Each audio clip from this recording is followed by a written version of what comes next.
आभासी दुनिया का सच। लगभग 2 वर्ष तो हो ही गए होंगे दीक्षित जी को इस कॉलोनी में घर लिए हुए। गृह प्रवेश के समय उन्होंने कॉलोनी के सभी लोगों को बुलाया था। वहीं उनसे परिचय हुआ।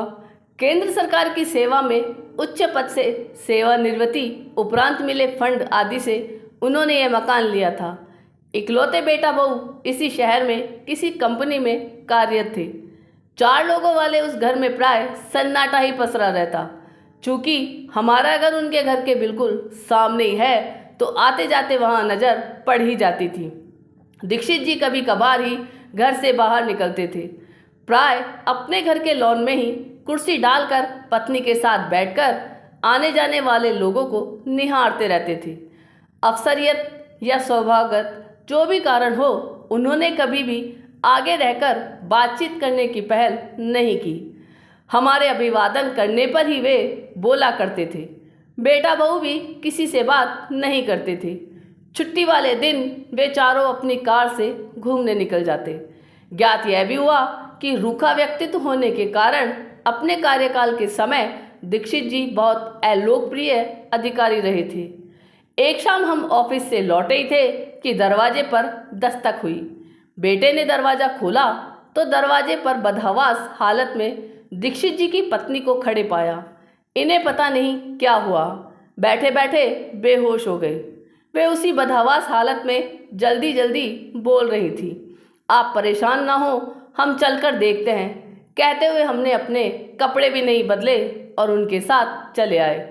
पीछे पीछे हमारी श्रीमती भी आ गई। लॉन की कुर्सी पर अचेतावस्था में पड़े दीक्षित जी को उनकी पत्नी के सहयोग से हमने अंदर कमरे में दीवान पर लिटा दिया। चेहरे पर पानी के छींटे डालने पर वे थोड़ा चैतन्य हुए। श्रीमती दीक्षित मोबाइल पर किसी से संपर्क करने की लगातार कोशिश कर रही थी। तभी उनके मोबाइल पर ही कॉल आ गई। कब से कॉल कर रही हूँ, कहाँ हो तुम लोग, कहते कहते वे रुआसी हो गई। जल्दी आओ। थोड़ी आश्वस्त होकर उन्होंने कॉल काट दी। बेटा बहू आने ही वाले हैं। उनके चेहरे पर अब थोड़ा सुकून था। कुछ ही समय में उनके बेटा बहू आ गए। हमें देख वे चौंके तो श्रीमती दीक्षित ने हमारे आने का कारण उन्हें बता दिया। ये डायबिटिक हैं, आज मंगलवार है तो व्रत में होने से शुगर लेवल कम हो गया होगा, कहते हुए बेटा ग्लूकोमीटर उठा लाया और उनकी शुगर जांचने लगा। कहा था ना शुगर कम हो गई होगी। ग्लूकोमीटर दिखाते हुए वह बोला, कुछ खिला दो मम्मी ने। बेटे के लहजे में थोड़ी खींच थी। धन्यवाद अंकल। बेटे के चेहरे पर किंचित कृतज्ञता के भाव उभर आए। कोई बात नहीं बेटा, इंसान ही इंसान के काम आता है। हमने ऐसे अवसर पर बोले जाने वाला ब्रह्म वाक्य बोला और अपने घर लौटने लगे। अंकल अपना नंबर दे दीजिए, कुछ सकुचाते हुए वह बोला। अच्छा, आप अपना नंबर बोल दीजिए, मैं कॉल करता हूँ तो मेरा नंबर भी आपके पास आ जाएगा। आदित्य के नाम से सेव कर लीजिए, कहते हुए उसने अपनी जेब से मोबाइल निकाल लिया। इस घटना को 4-5 महीने हो गए। उस दिन के बाद इतना परिवर्तन हुआ कि आमना सामना होने पर आदित्य के चेहरे पर मुस्कुराहट आ जाती और वह सिर हिलाकर अभिवादन भी करने लगा। श्रीमती दीक्षित भी हमारी श्रीमती से अपने दरवाजे पर खड़े खड़े थोड़ी बात कर लेती। दीक्षित जी भी अभिवादन का जवाब देने लगे थे, लेकिन कॉलोनी के बाकी लोगों के साथ उनका बर्ताव वैसा ही रहा। फेसबुक पर आई आदित्य की फ्रेंड रिक्वेस्ट को हमने एक्सेप्ट करके उसकी प्रोफाइल देखी। उच्च शिक्षित आदित्य एक बड़ी अंतर्राष्ट्रीय कंपनी में ऊंचे पद पर कार्यरत था। उसके फ्रेंडों और फॉलोवर की संख्या हजारों में थी। उसकी पोस्टों पर सैकड़ों लाइक और कमेंट्स आते थे। एक रात 11-11:30 बजे के करीब आदित्य की कॉल आई। सॉरी अंकल, इतनी रात को कॉल किया, दरअसल पापा एक्सपायर हो गए। कॉल रिसीव करते ही उधर से आदित्य की कुछ परेशान सी आवाज़ आई। हम अभी आ रहे हैं। बिस्तर से उठते हुए हमने कहा, अभी रहने दीजिए अंकल, आप सुबह आ जाइए।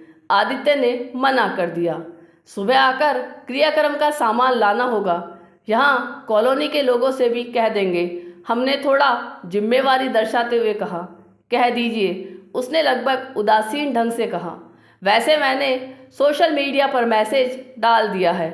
परिचित लोगों तक खबर पहुंच ही जाएगी।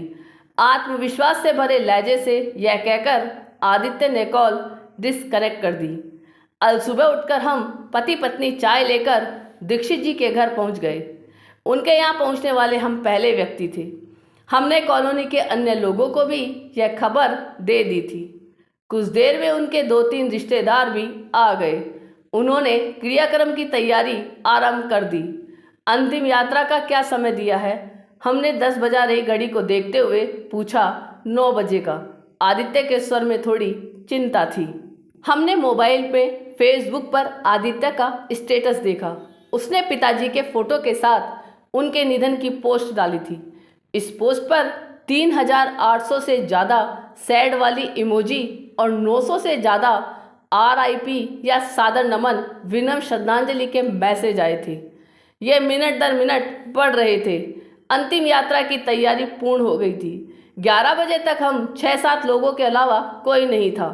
कॉलोनी के लोग अपने गेट तक आते और अंतिम यात्रा की कोई प्रक्रिया न देख वापस घरों में बैठ जाते। कॉलोनी के लोगों को बुला लें। आदित्य के चेहरे पर फैल रही निराशा को देख हमने आदित्य से पूछा। जी, रुआ से हो चुके आदित्य के मुंह से बस इतना ही निकल सका। आपको ये कहानी कैसी लगी यह कमेंट करके ज़रूर बताइएगा। चैनल पे नए हो तो सब्सक्राइब जरूर कीजिएगा और वीडियो को लाइक और शेयर कीजिएगा। धन्यवाद।